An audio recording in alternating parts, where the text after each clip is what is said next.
All right, we'll go ahead and continue on with our post-race media availability for today's Fred's 250 at Talladega Superspeedway. We are now joined by our race winner, Timoty Peters, driver of the number 17 Red Horse Racing Toyota, crew chief Marcus Richmond, and team owner Tom DeLoach. Timothy, you successfully defended your win here at Talladega this weekend. Talk about the race today and being back in victory lane. First off, the guys at the shop, Marcus, the guys here, just really put chassis 12 back together, even better from our little qualifying incident at Daytona. And from the time we unloaded off the lift gate, our Tundra was fast. We knew that if all the fenders would stay on it, we could qualify well, and they did a phenomenal job, and we were able to start on the pole. And it's all about positioning yourself throughout the race to be there at the end. And Chris Lambert did an awesome job telling me where everybody was at, what they were doing. I tried to keep up the best I could with what the truck was doing and getting it back to Marcus, and he made great changes. And the guys made great pit stops throughout the race. So even better going to victory lane and sitting on the pole with Ashley riding shotgun with me. And hey, it feels good to join Todd and Kyle as two that have won this race more than once. All right, and Marcus, a lot going on those final laps. Talk about the view from the pit box. Yeah, I actually told Alex Hayden it's a whole lot better from the pit box than it is. It takes a lot of pressure off me when you got Timothy out there driving and Chris spotting. It really helps out a lot. We've had a good Tundra as soon as we unloaded.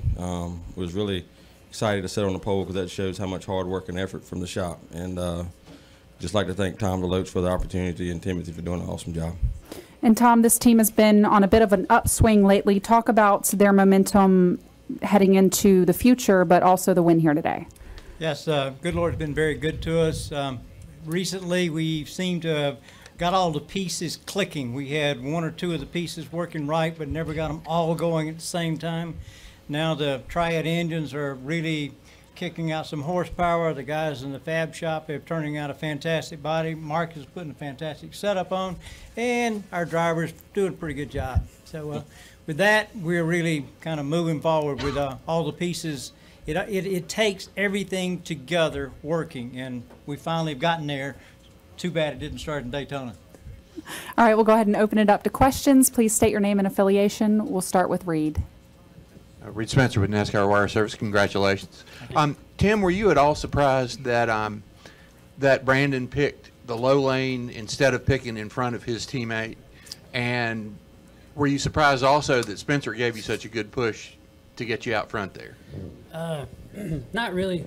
I kind of thought maybe that he would maybe take the outside, but when we've already got the radio from the tower that this was going to be the one and only attempt. So at that point, teammates are good for 95 laps, and coming to the checkered, you're on your own. He kind of knew that it was kind of every man for themselves, and I appreciate the push that Spencer gave to me.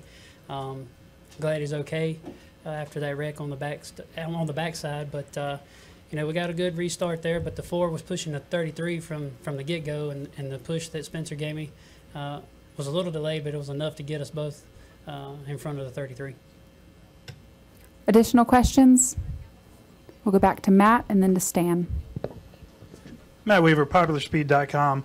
For Timothy, how much information do you have there on that last lap as far as your spotter is concerned for what John West and what Spencer's doing, and how much of that move where you kind of moved a little bit to the right, was that more of a reactionary block, or was that something you were anticipating? Just kind of walk me through that last lap there.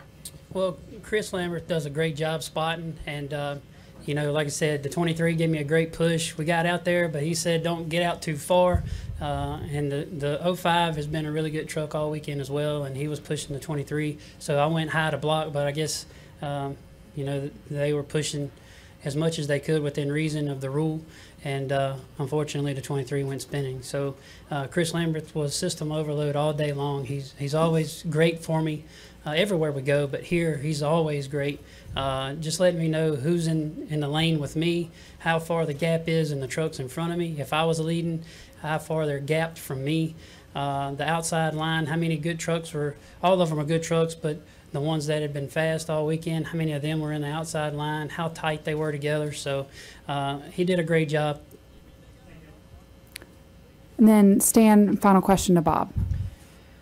Stan Creekmore with RPMTonight.com, and it's basically really for all three of you, okay? Right after the two trucks hit the wall, it takes NASCAR a little teeny bit before they say, okay, the yellow's out. Was there a great amount of relief when the yellow was finally announced?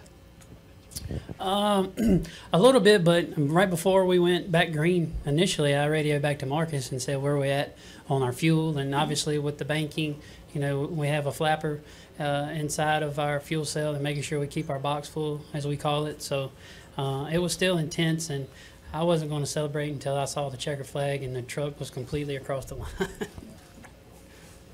The whole team started celebrating, and Tom made us stop. So He said, calm down, guys. We haven't seen the checker yet. Calm down. It doesn't count till the checker waves. All right, we'll finish up front with Bob.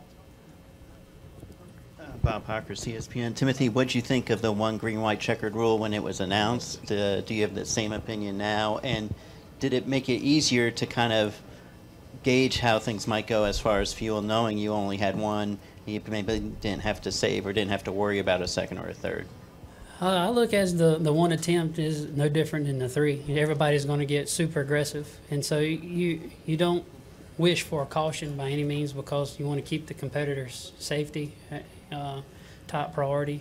But everybody is doing their best to try to push and get the best position and put themselves in position to where they could be there to make a last lap pass coming out of the trial. So it really wasn't no different with one attempt versus three. Everybody just maybe was just a tad more aggressive. All right, congratulations on the win today, and good luck in Martinsville. Thank you. thank you. Okay.